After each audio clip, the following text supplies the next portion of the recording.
rầm đại con và lên trong bầu vàng lệ trong kinh lệ tua lệ ngà ta cho mình mà lên chỉ rầm cho kinh tế bao vui na sân cài aria một lệ nhìn giang thiên sa mỗi sáng mỗi ngày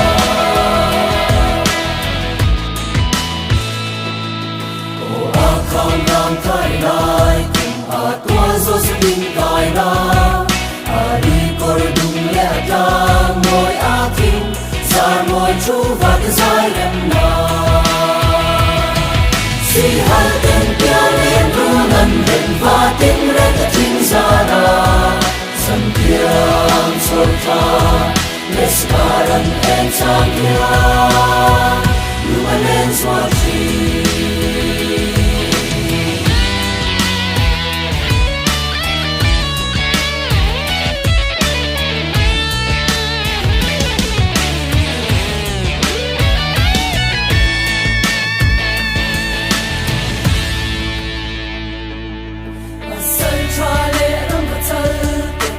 chia ta đang ăn sai na ngoài vòng khi tê lệ sự kỳ tên sĩ tươi yang ngờ na nào vẫn nuôi na ta chúa ta tin lại cho mình bày chúa tin lòng bắt chúa ni na sinh ran trôi đi sự thiam nên sẽ đi và lung đâm đà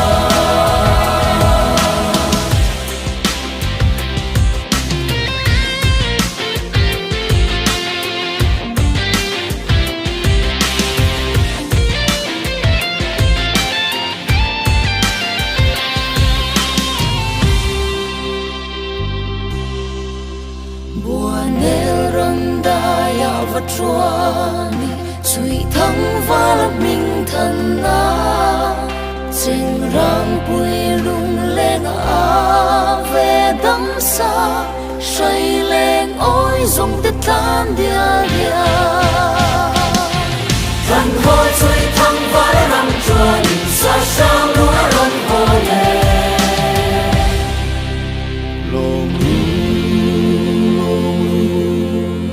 val ka than na na e vang kurun zava